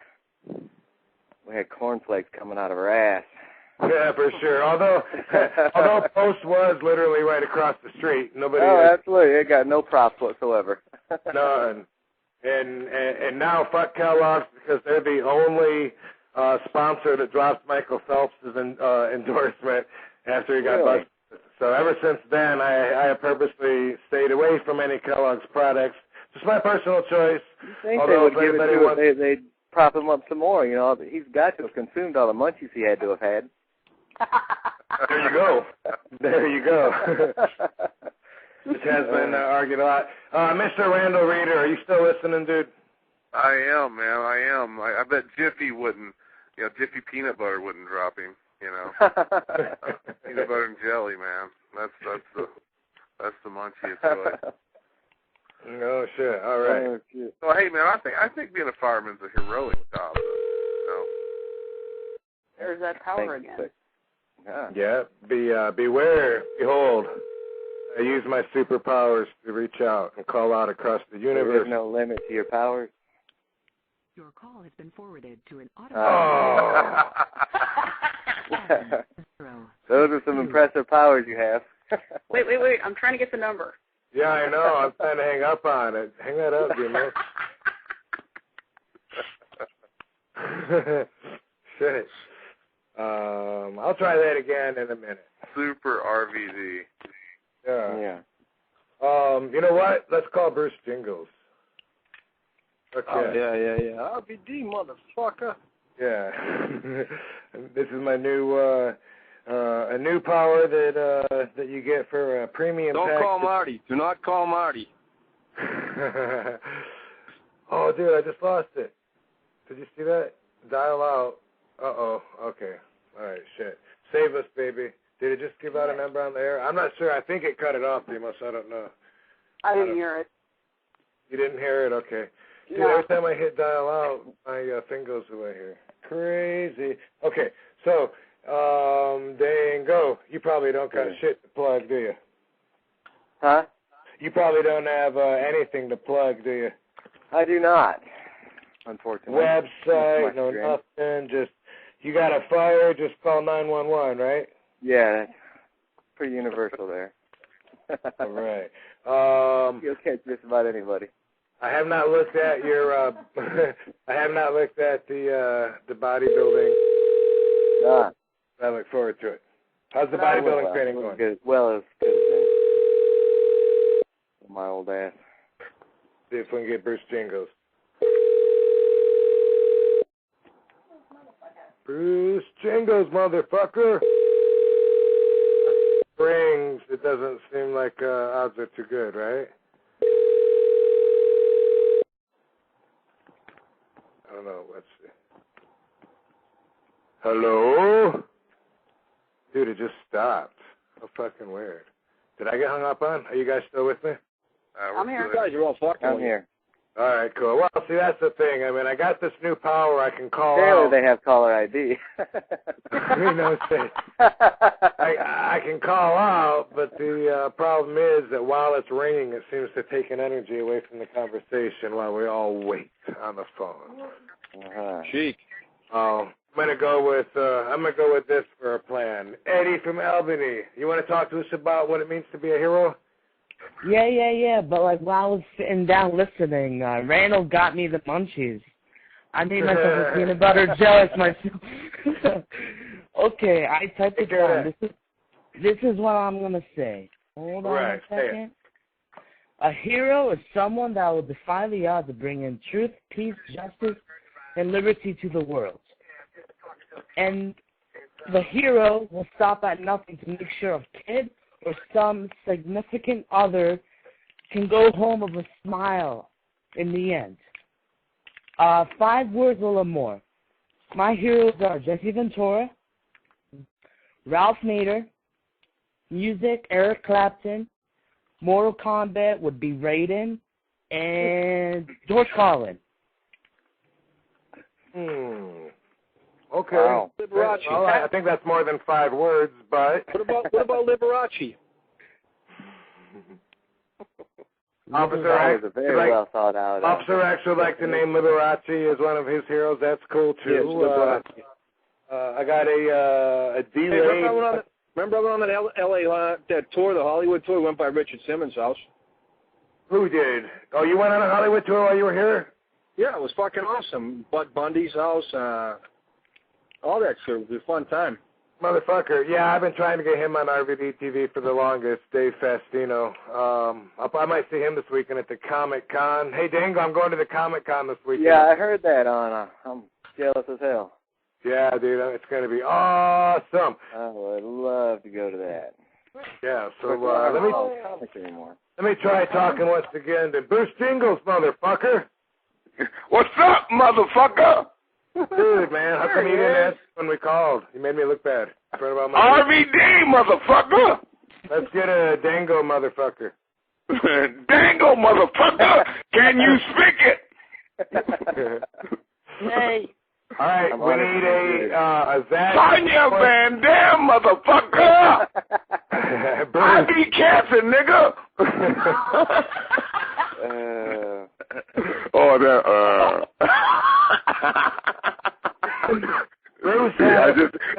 Now, I'm black. I can say that. I can say it. We know the rules. Yeah, I got my Negro clearance card. It's right by my weed card.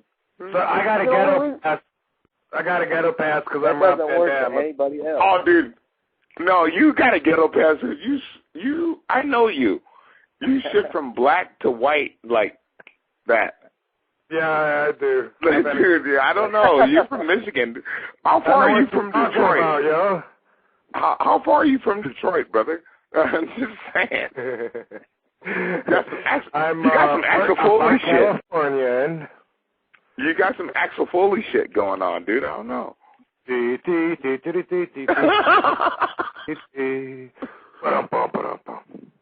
one of my heroes.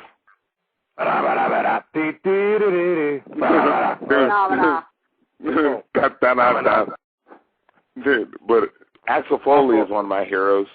Bruce Jingles, motherfucker. How'd the show go? Can you speak it?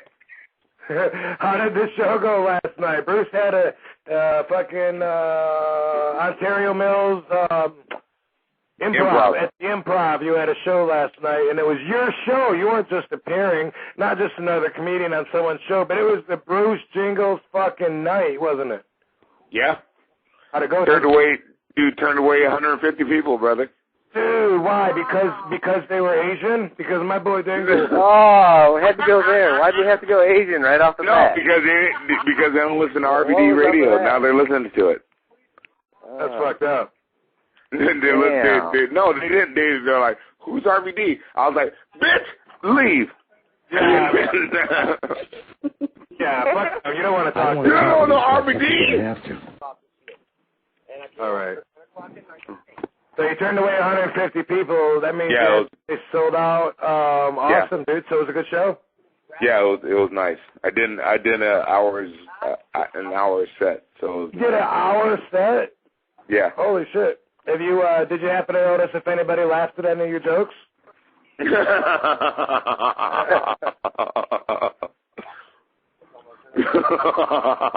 not very nice.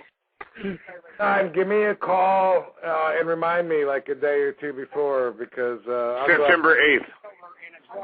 When is it?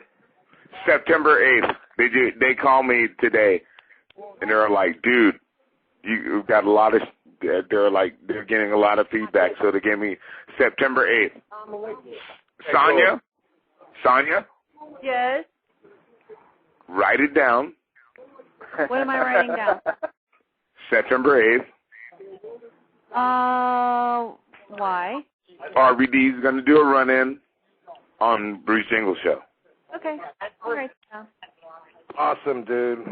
Yeah, good. And Sonia, you're a stoner too, so you write it down. Well, that's why I was asking you for what. Oh, okay. Forgot already, dude. Let's get right over, Robin. We'll write to Sonia. Right to. September 8th, yeah. Oh, she is just putting it in her iPhone, dude. You got through to her. That's a good system. That's how I go. Yeah, that's how I get down, dude. Bruce Jingles, motherfucker. Can you speak it? Bruce Jingles, give me Randal Reeder, motherfucker. Who? Randal Reeder. You know Big Randal Reeder, motherfucker. Dude, you know Big Bob from the Harold and Kumar movies that gave you a cock meat sandwich? You know the Harold and Kumar movie, Bruce? I need an answer. No! Okay. Because you'd be popping. You'd be like, are you serious? He's on the phone right now. But since you're not, I'm going to call somebody else. Here's a guy. Let me try this one. But hey, while I'm doing this, I don't want everyone to stop talking just because the phone's ringing, man. Fuck the phone ringing, just like I do when I'm at home and my phone's ringing. Fuck the phone ringing. Hey, Bruce Jingles, what's it take to be a hero? Doing stuff that other people don't do. Okay, so you mean like I do the splits and I lift weights? Does that make me a hero? Yeah, and I tell jokes that are funny. And then you do splits. Sonia beats cancer. That is heroic. That is heroic. Easy Reader teaches people how to read on Electric Company. Remember that shit? That's a hero. Spider-Man was on the Electric Company, dude. That was the Spidey, dude. Yeah. Hey, Sonia says that's weird, though, that you said it's heroic to fight and beat cancer. Explain that to her. Let's discuss that for a quick second. Well, it's like anything else. The courageous persevere and then fight it and don't give up, and some totally succumb to the sickness and give in to it. Well, I was 11 years old. I was 11 years old when I had it, brother. So I really respect it. So I get that, baby. It's like I get to respect it. Like, I'm so with you on the respect it, Bruce. But like when people say that they're like I'm their hero or they're proud of me for that, I mean, I don't know. I don't get that. It kind of. It's because they admire the fight. think, you know. Yeah, it's like, you have to. Strength, the absolute strength it takes, too. Right. I get that, too, as a physically and mentally. All right. Yeah, no, you've Sonya, done something that they want to do. Do it. You know, When you're faced with it, you just do it. I mean, it's not, some people do, some people don't. Right. You know, and Sonya, on a lot of levels, like as far as wrestling fans, you're tougher than Rob, because, and I'm not diminishing you, Rob, but dude, we're gonna fight as soon as this show's over. Her and I are gonna be fighting. Dude, let's get this. I'm that shit happen, dude. Tougher. Ding, do that shit, dude. At the Batcave, dude. Right. So, dude, I totally get it, and I'd like to point this out too. I think this is a damn good point. Sonya says, you know, when you're stuck with that shit, you don't think about it, you just do it. You don't think about being a hero or anything. I think that's one of the qualities of a hero also. Like a true hero, they do something, they just do it, right? And they don't think about it. Someone that actually thinks about the reward of it or something like that, they're not a hero because they're thinking about what they're going to get out of it. Yeah. You're not doing it for the glory. You do it because you need to do it. Yeah. Hello? It needs to be done. It just needs to be done. Yeah. Like Sonya, yeah, you're clear. You're cool, right? Yeah, she's totally clear. Okay, cool. Yeah, I've been clear. I've been clear for 22 years. And so a hero is someone that doesn't expect to be a hero, that just doesn't, and then doesn't take the rank of hero. What about when the Avengers started taking paydays in the Ultimate Universe and started televising a reality show of them going out there? Yeah, or when fucking Nick Fury became black, dude, I don't know. Do I have Jumpin' Jim Powers on the line? Yeah, well, I don't know about that Jumpin' Jim shit. That was Brunzell. Dude, this sounds like an old black dude. Jim Brunzell and Jim Powers, but it just, you needed an adjective, man. I got a guy named Joe, a friend of mine. I can call him Jammin' Joe, or I can call him, Jerkin' Joe, or Jumpin' Joe. I usually go with Jumpin' Joe because it sounds like action. But anyway, guys, yeah, in case you didn't notice, I got Jim Powers. I've never talked to Jim Powers, by the way. Jim, good talking to you, bro. Hey, Rob, I got a split. You do? Just like that? Well, if you do the split, and I did the splits, and I did the splits because no one else does it, then I'm not going to be a hero because you do it now, and we both do the split. No, I'm at the... see Jingles do a split. Oh, fuck. All right, Bruce. Yeah, you're gonna see Jingles do a split in a minute. Okay. All right, Bruce, have a good night, dude. All right. Sonya, love you. God bless you guys. Love you, Bruce. Yeah. Take care. All right. There goes Bruce. Now the room will get quiet. Hey, so Jim Powers, are you on the line? Yes, I am. This is your turn to respond. Jim Powers. Jim Powers, one half of Jim Powers and Paul Roma, the Italian Stallions. Are you on the line? Oh, no, I don't think he either just got muted or what the fuck? I just saw it get muted. Let me unmute him and see if he's there. Is that Jim, Florida Jim? No, that's Jim Rose, dude. Oh, okay, gotcha. Okay, so, Jim, are you there? Yes, I'm here. I'm in New Jersey, brother. Okay, cool. Now I got you. Now I can hear you. I think I had too many people in the dojo. But, cool, man. Good talking to you. I've never talked to Jim before, but a middleman contacted me at MySpace, a friend of Jim's, and said, hey, would you ever want to have Jim on the radio? I said, fuck yeah, man. Jim Powers. I remember back in the day when I was a fan, Jim Powers, although usually he would end up on his back, I pulled for him. I couldn't understand that. I think that was about the time when I was starting to realize that there was politics involved in wrestling. Look at these guys. They got great bodies. They fucking jump, man. Like Paul Roma would do that really high drop kick, and you did the power slam, and you guys jumped and flew, and you looked great. And I was like, why do they always have to lose? And I always pulled for them. So, in that respect, I mean, that was at that time, when I was a really big fan, really into it. And Jim, you did your job, man, because as the good guy, as the hero, if we use the term loosely there, you had me pulling for you. Well, I was a babyface, but as you went on to find out in the business of professional wrestling, how much percentage is politics and how much is is skill and ability. A whole lot more politics than there is skill and ability involved. Right. It's a shame. It is a shame, and more so with WWE, which a lot of people think that's all there is in wrestling. And although prospectively that could be said is true, there is other shit out there, and it used to be more out there. Like when I was in All Japan Pro Wrestling, I spent a large part of my career there, even though it never made the DVD that covered my career with WWE. But anyway, that was more about the your athleticism, the competitive nature of it, and way less politics. I mean, I never talked to anybody about politics, or we didn't do promos. We'd go out there in the ring, and entertain the fans, and I really enjoyed that about it. But that's the way it is. But Jim Powers, I totally remember you. And so you stood out, so even though they never really gave you a big shot, never gave you a real big push.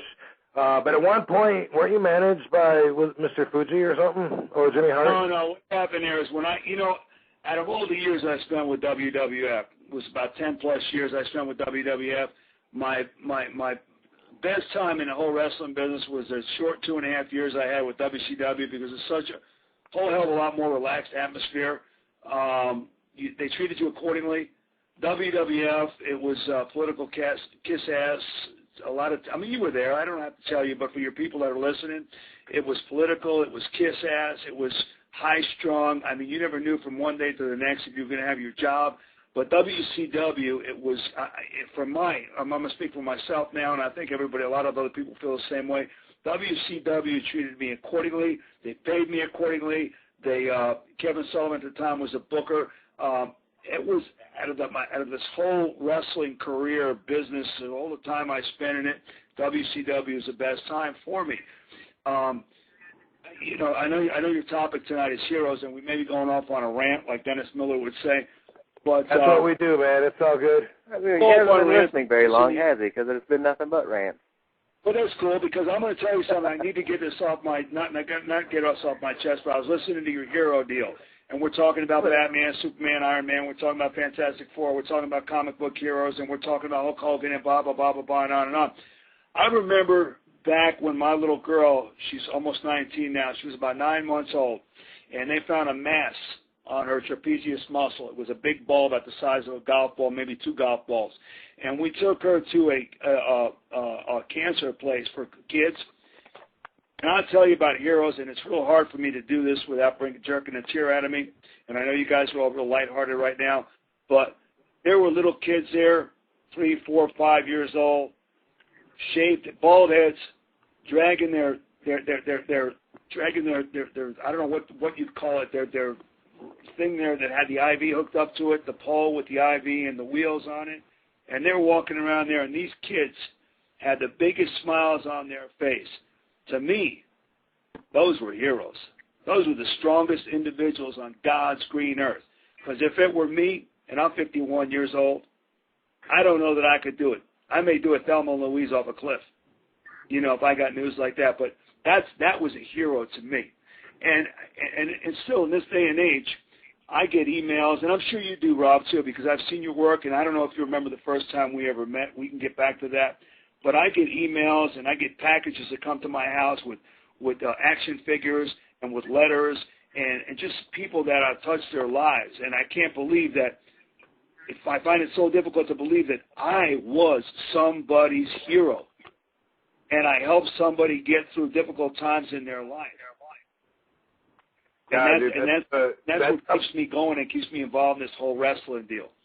Yep, that's something that has always amazed me, too, when I've gotten letters or even before the email days, way back in the day, about everything. People, whether it was people getting over divorces or deaths in their family or their own personal sicknesses. And it's been, it's crazy. When I first started getting that, I actually kind of freaked out at first. Like, what? These people are crazy. All I did was take some body slams. How did I But it's something about serving as that point of inspiration and motivating people and prospectively that absolutely that can be you're a hero for somebody, for people that you affect in that way. You're a hero. And it's mind blowing. And I'm sure I don't know how old you are, but when you go to these conventions, and I'm a little bit older than you are, when you go to these conventions and someone comes up to the table and they've got their kid there and they go, well, I want you to meet this man that I watched growing up. So it's just mind-blowing to me that I touched someone's life to that degree. It really is. And I know you guys are really having a lighthearted conversation. I don't mean to get heavy here. That's why I was hoping Raven would call in first so I could fuck with him.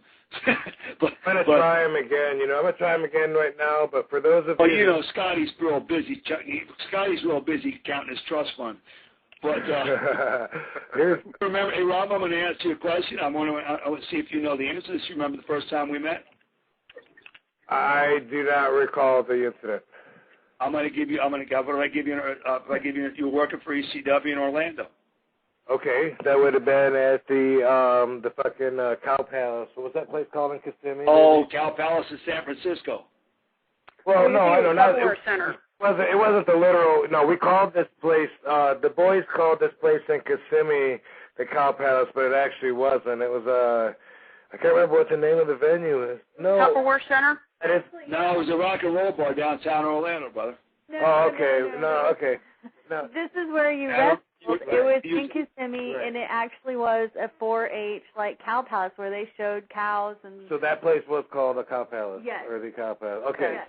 So there's that. The first time Rob and I ever laid eyes on each other and spoke briefly was at the. It was a rock and roll bar downtown Orlando. That's where I broke my ankle. Did you really? No wonder you were bent over like that and wrapping it up. Yeah, that was probably that same night. Well, I guess I don't know. My wife would know, but she's asleep right now. I don't want to wake her for this. But no, man. The hero thing. I grew up as a little boy, and I, like everybody else, Superman, Spider-Man, Iron Man. I, related to who's the kid that lit on fire in Fantastic Four.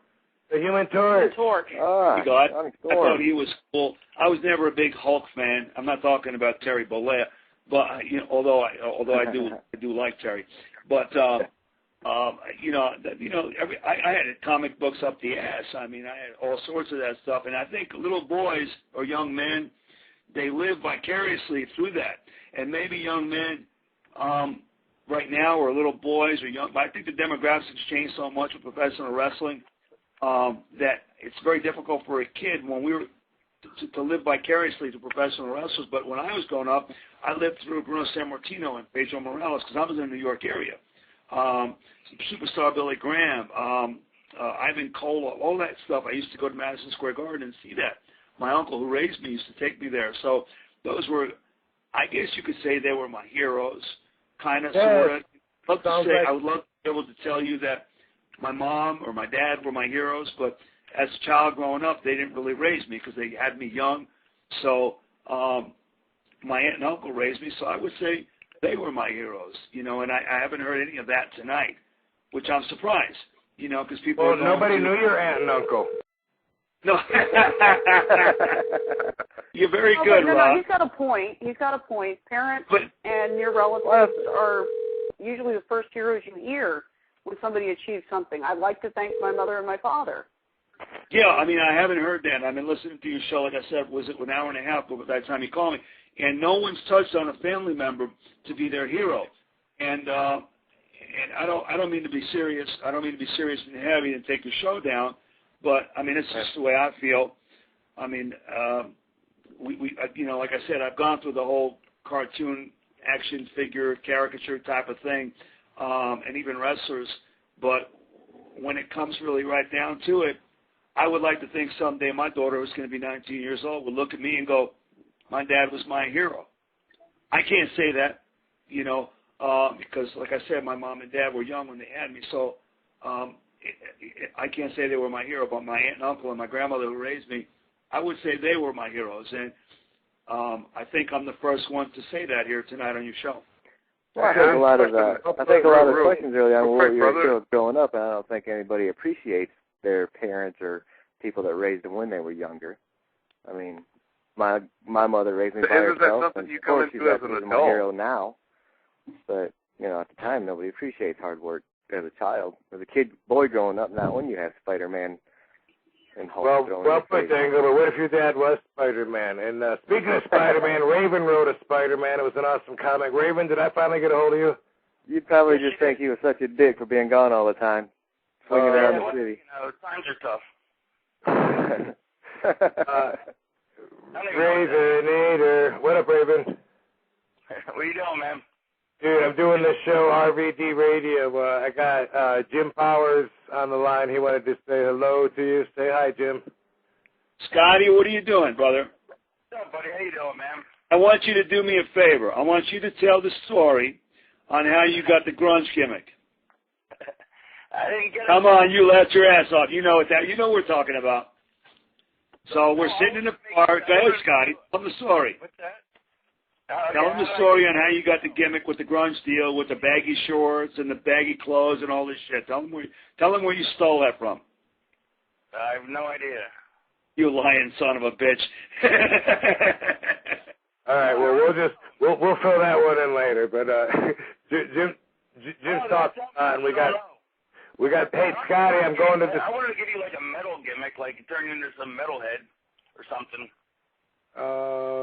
Like Iron Man. What's that? Like Iron Man. Iron Man, yeah, exactly. Dude, I'm going to the Comic-Con this weekend. That's pretty sweet. Fuck yeah, I'm stoked. I'm excited. Tomorrow, fuck yeah, I gotta leave early in the morning. I'm excited. Boom, boom, boom. Scotty, we're talking about heroes. We call him Scotty. Jim called him Scotty. It's Raven. Sorry, I don't know. He started me on it. Ravenator. 1, 2, 3. RV and RVD Radio Show. What does the RVD stand for? What's RVD stand for? Somebody. It's recording video digitally, but it's an audio show. So it's really a 360 view, like a yin and yang of what could be, but is not maybe. But it's kind of fascinating that it's a radio show, but it's recording video. It's video. I knew you would dig that, man. A lot of people don't get that, but Raven, we have these awesome conversations all the time. Hey, we're talking about heroes. Who's your hero? Who was your hero growing up? And what does it mean to be a hero to the Ravenator? Heroes. You mean that show with Hayden Panettiere and the guy with the horn-rimmed glasses? Dude, I love that fucking show, man. I can't wait till next season comes out. I can't believe we haven't mentioned that the whole episode yet. Yeah, that's a pretty sweet show. You know what I watch now with that show, Leverage? That's pretty cool. It just started again. I have not seen it. And Wipeout. You ever watch Wipeout where they bounce off the balls and fall on their face and shit? Oh, yeah, fuck yeah. Yeah, that's fun. we watched that. It's educational programming. Yes, we have some shows that are like that, and we even watched that I Survived the Japanese Game Show, which I think follows Wipeout. Majide. Yeah. That show would be better if they didn't have all the reality-based stuff. Like if they just showed the game show and they didn't show like the behind it, like the contest between outside the game show. You know what I mean? It'd be a lot better, I think. Maybe. So I got a question because I haven't talked to you forever. Are you gonna do any MMA stuff? Like, how's that training coming?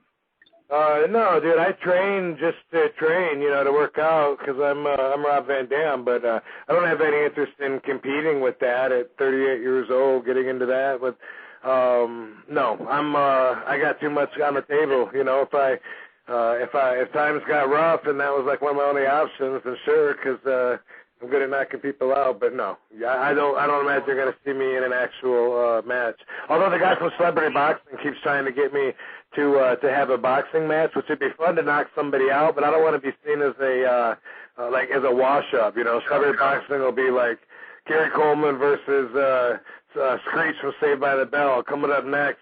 Because they wanted me to fight Nitro from American Gladiators. I think it would be fun because I like kickboxing. I like to get in the ring and knock somebody out, but I don't want people to look at me like I'm washed up. I mean, I got doors open everywhere if I want to walk through them. I think if you were 10 years old or 20 years older, but that's what I'm saying. I know that's like, I know we talked about it. You said if MMA was around like 20 years ago or when you got into wrestling, Oh yeah, for sure. When I was 19, I was training with the original Sheik, and I was also training kickboxing, and I was training to do this Tough Man contest. And I did the Tough Man contest, and I took second place. I got main event match. And I was afraid that the Sheik was going to find out and that he was going to be pissed because you signed such an onerous contract when you come in and agree to have them train you. So, but I thought at that point maybe I would go pro kickboxing because there wasn't any such thing as MMA back then. And I thought maybe I'd go pro kickboxing. If wrestling didn't take off, I thought I was at a crossroads. I liked doing it a lot. And bam, wrestling took off. And, look at me now. RVD, motherfucker! Ooh, hey, Sonia has a question for Ravenator from the chat room. If he could create his own superhero, who would it be and what would their powers be? If I could what? Do you want to take that? What's the question? If you could create your own superhero, who would they be and what would the powers be? Dude, they're probably asking you to expose a project you already have in mind. You probably already work. If I could have one power myself, I'll just tell you this. If I could have one power, I'd want to fly. That'd be pretty cool, I think. Because then you could fly everywhere. That'd just be cool to be able to fly. You know what I mean? Me too. I fly in dreams. You like love it? Regeneration. Regenerate. Oh, like Wolverine, like healing and shit? Yeah. Yeah, that's pretty cool, too. But, yeah, I fly in my dreams. It's pretty fun. Yeah. Well, that's a tough one to get, flying in your dreams. I haven't had that since I was a kid. Yeah. I hardly remember any dreams anymore. It's weird. Like months go by before I actually will go, oh, my God, I remember what I was dreaming about. I don't know why. That's kind of weird, too. One of the best dreams to have is flying for an individual. It means you're free of everything, and you just feel so comfortable and so relaxed, and everything's just supposed to be great in your life when you're flying. I used to have them all the time as a kid, but not as an adult. Right on. Hey, Raven, do you know the movie Harold and Kumar in Guantanamo Bay? Guantanamo Bay. Guantanamo. Oh, my God. Harold and Kumar gets stuck in Guantanamo. Now you're making me do it. Raven, do you know that movie? No, but the guy was on House for a while, wasn't he? Yes. But did you see that movie or no? No. Oh, okay. Just because one of the guests that's on the lines right now, I'm trying to get someone that'll like pop for him because his part, everyone that knows that movie knows a part that he did, Big Bob, and he was saying he's on right now, Randal Reeder, and he was just saying he's worked for Oliver North. He didn't say Oliver North. I made that pop up. for it. Scott Norton and Oliver Stone. I combined it and said Oliver North. That was awesome. Yeah. Anyway, he was just saying that people remember him most for the cock meat sandwich, right, Big Bob? Absolutely. Dude, you did the whole show. You're so awesome. How you doing, Raven? Raven. So how many people are on this show, and how many people, are anybody else there live with you, or is this just like a sort of a menagerie smorgasbord of people chanting in and chiming in at random moments? There's a whole bunch of people on hold. Like if I click on something like this and I go, bam, someone else comes on, and I say, hey, what's up, Billy D from Mississippi? What's up, man? Hey, dude, you're on with Raven and Randal Reeder and Harry Slash and SVD and, dude, Zach Gowen's on. He told me how to say it, and I still can't say it. It's Gowen. Zach Gowen is on, Raven. Can you believe that shit? I believe it. He's either coming or going. Oh. Dude, he's probably heard that his whole life, but that was funny as shit to me because I never heard it. And, of course, Jim Powers. I'm jumping because that's Jungle Jim. Thank you for giving me the nod. Yeah. Fucking A. But we also got a bunch of people on hold and stuff, too, and we got about 12 more minutes on the show. So is there anything that you want to plug, Raven, just in case we forget? Website or bookings? I will plug it. I got an eBay store where I sell all sorts of crap that I've collected over the years, comic books and shit like that. It's let me figure out what the eBay address is because I have no idea because my wife manages the whole thing. All right, in the background, the wife is now getting that eBay address. Well, we bring up Does everybody know that Raven co-wrote with Brian Azzarello a Spider-Man comic that was one of the best fucking standalone stories ever? That was so fucking awesome. I will always forever mark out on that. Brian Azzarello had a party here last Saturday that I almost went to and then decided not to at Meltdown Comics to celebrate the 100th edition, the final episode of 100 Bullets. And also on your status on Clayton. What? Yeah. Dude, Officer X, you got a break-in you got to attend or something? No, we're all straight. We settled a little disturbance while you guys were busy. What happened? Are you a hero? Dude, you're a hero. He doesn't even want to tell us. He just saved someone's life while he's fucking talking to us on the air. Yeah, remember the Lost Kid? That was a good one. That's it. There's a hero. Yeah. I need a hero. Okay, cool. So, Ravenator, who was a hero for you growing up? Growing up, who was my hero? I don't know. Probably Speed Racer. Ooh. Oh, he was good. I used to like him. He was like a demon on wheels.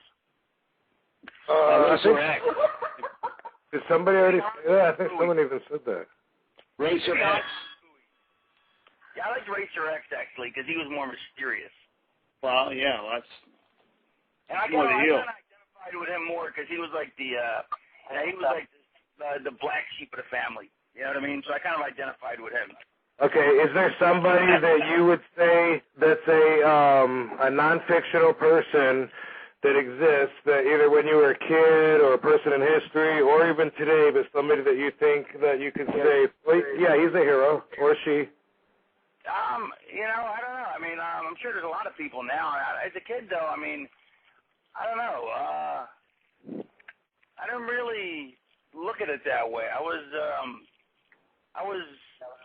think, not that I was self-absorbed, but I mean, I was too here we busy go again. having fun, or...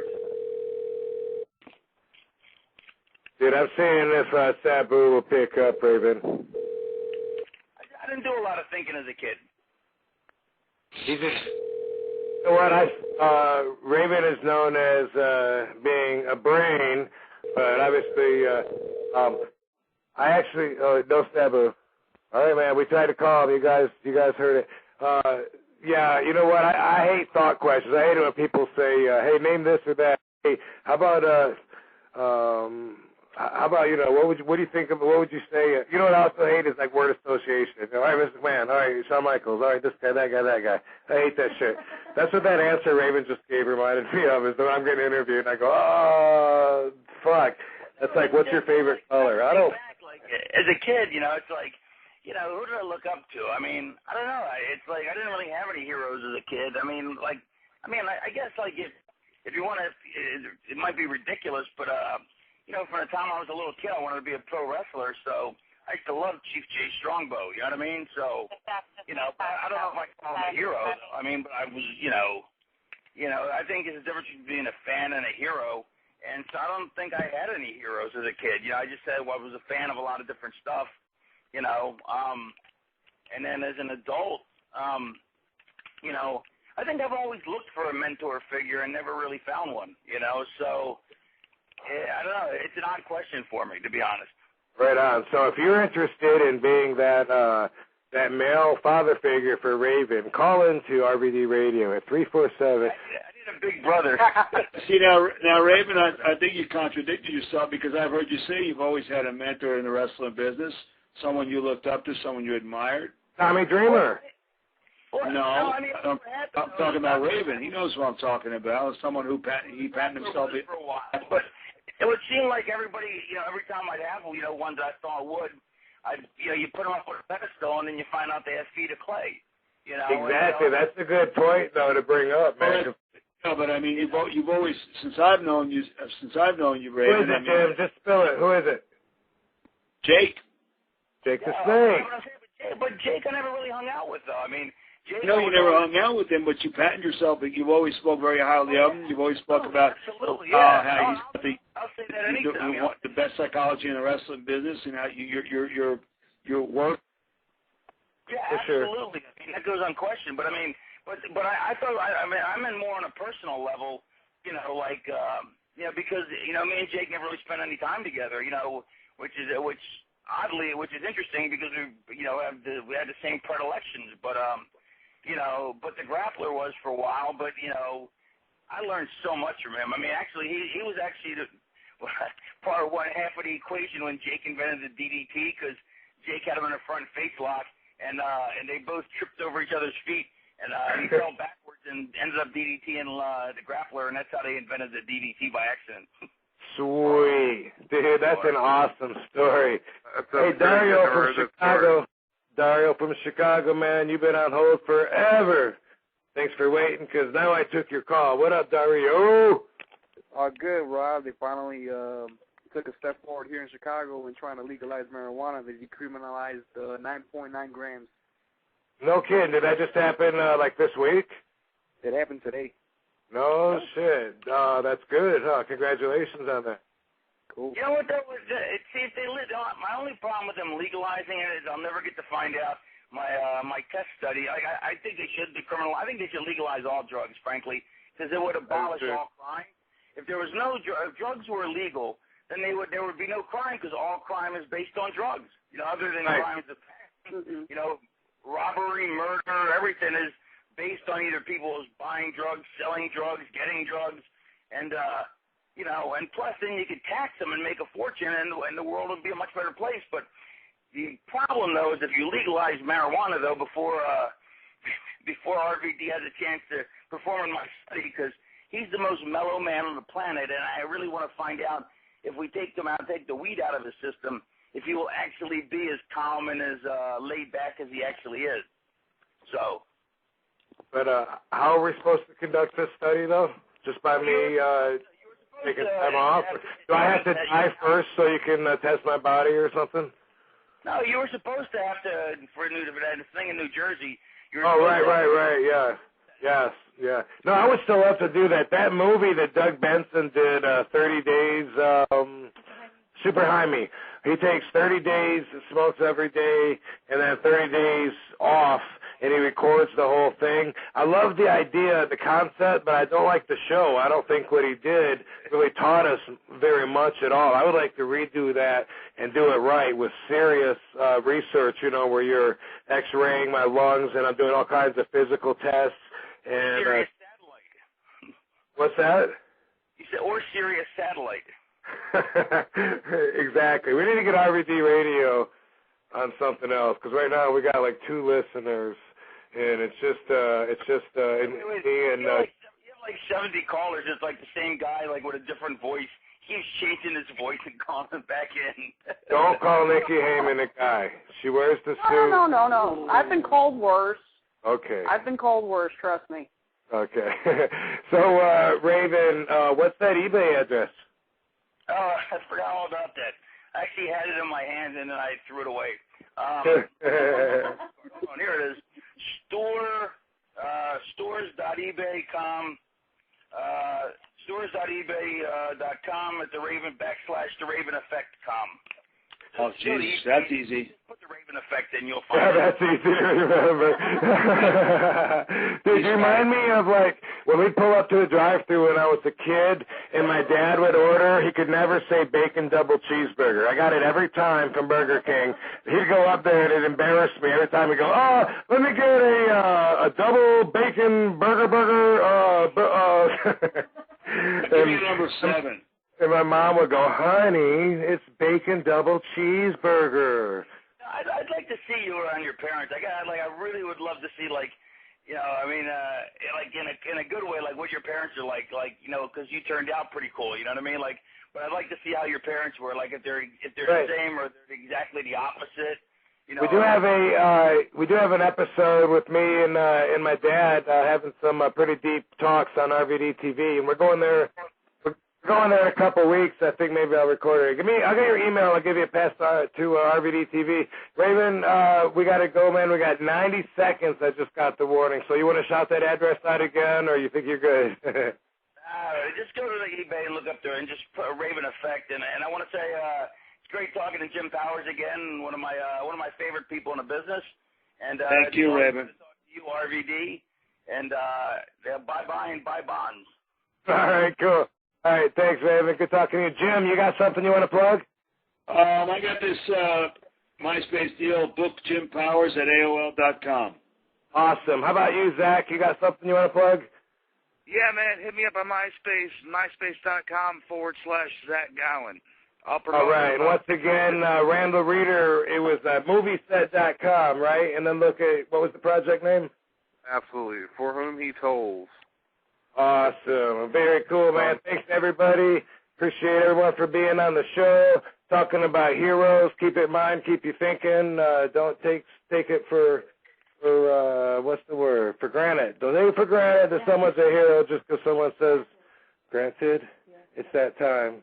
Say bye, baby. Bye, baby. Drop that down! The whole fucking show! Drop that down! The whole fucking show! Dance him a needle! Dance him a needle! Dance across your needle! Spin assassinate! Drop that down! The whole fucking show! Drop that down! The whole fucking show! A damn shot straight to your brain! Straight to your skull crack! You get down to straight to your brain! Straight to your skull crack! Drop that down! The whole fucking show! Drop that down! The whole fucking show! I will fly high! 5-star frog splash! You can't stop me! 5-star frog splash! Drop that down! The whole fucking show! Drop that down! The whole fucking show! It's all about the yin and the yang! The balance, the power, the zen! You can't stop the yin and the yang! The balance, the power, the zen! Drop it down! The whole fucking show! Drop it down! The whole fucking show! I will levitate! Flip, kick you in the yam!